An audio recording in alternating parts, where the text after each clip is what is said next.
is in the books, and if the Jets weren't going to win this one on Monday night, it might not be in the cards for them this season. Especially when you look at their schedule the rest of the way. Jets a 10-point lead, winnable game. But Bill Belichick has made a nice living pulling out the close ones. For the second straight Monday night at the Meadowlands, a surprisingly entertaining and competitive game. Last week it was the Bucs barely beating the Giants. This week, Pats, Jets, and a late comeback was required. The Pats on a 4-game losing streak in danger of making it 5, trailing by 10 in the fourth. Cam Newton dodging guys left and right. Ooh. Supreme effort to get it to Jacoby Myers. Makes a jab step, picks up the first down. That was a hard 11 yards. Take another look. Newton almost sacked a couple times. Myers had 12 catches, a career best 169 yards. Pats get a field goal out of that drive, make it 27-20. Same score, Joe Flacco, 3 touchdown passes, but he throws into coverage here. J.C. Jackson, the Patriots' fine young corner with the pick, so the Patriots take over and they're in business. But fourth down, 4th and 1. Newton got to keep it himself and power forward easily for the first down. So the drive continues, under 4 to go. Next play, Newton dropping back and looking for Damiere Byrd. He's got him, and then Byrd doing some work, coming all the way across the field. Gets to the corner, extends. They got him out at the 3-yard line. Knocking on the door. 3rd and goal. Newton mushes his way in. It's a mush pit. Won't be in top plays, but it's still worth 6 points. And the Patriots come back to tie it at 27 all. Jets get it back. Jets picked a bad time for their first 3 and out of the night. Flacco's pass to nobody. Jets had the ball for just 124 in the fourth. Jets defense had to be gassed at the end. 22 seconds left, 3rd and 1. Got to have this. And Newton gets 5 out of the deal. They don't use their last timeout there. Tick, tick, tick, tick, tick.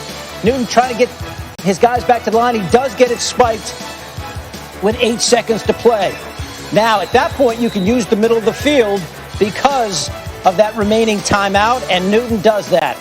He's got Myers, who stays down. Timeout called.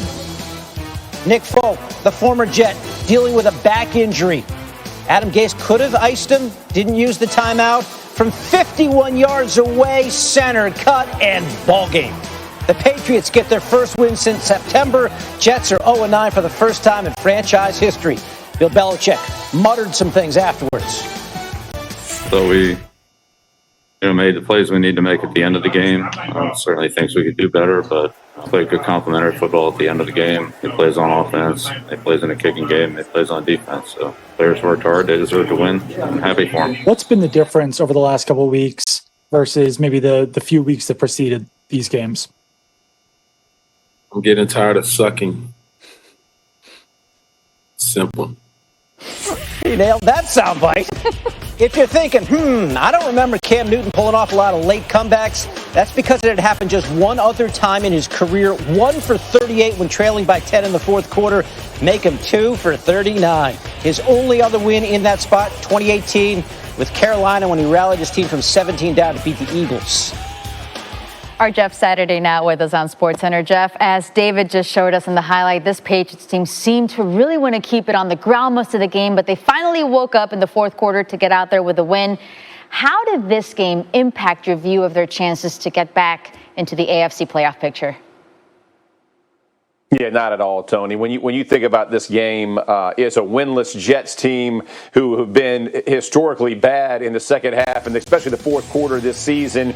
To be down 10 to the Jets, excuse me, to even have to come back and get the win is a little bit disheartening. I felt like the game plan with Cam Newton was, they don't turn it over, right? This was not an aggressive game plan to go after and take advantage of the Jets. And ultimately, they get the win, which they needed. But I think there are too many good teams in the AFC who are going to push for the playoffs. I don't think the Patriots make it in. I think especially with the Dolphins and Bills being in their division right now and both playing pretty well, it's going to be too much of an uphill battle for the Patriots to get back. Even at 8-8, I don't think they have a chance to make it in the playoffs. I think that's probably best case scenario for the Patriots this year. So, yeah, I think they're going to be. I think they'll get better as the season goes on. They're just not going to get there. All right. Meanwhile, Jeff, Joe Flacco, he seemed to show some spark, but the song stays the same. They're now 0-9 on the season, their worst start in franchise history. Let's take a listen to what head coach Adam Gase had to say on that blown fourth quarter lead. It hurts.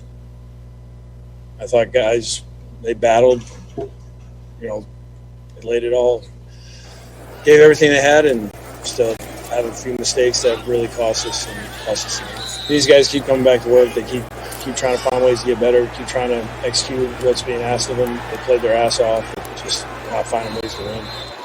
And finding new ways not to win gives the Jets an even better chance of securing that top spot in the 2021 NFL Draft. Those odds now at 63% according to RFPI. The overwhelming favorite to be selected with that pick is Clemson quarterback Trevor Lawrence, who was asked once again about leaving school early at Tigers media availability yesterday. I really don't want to talk about it anymore, honestly.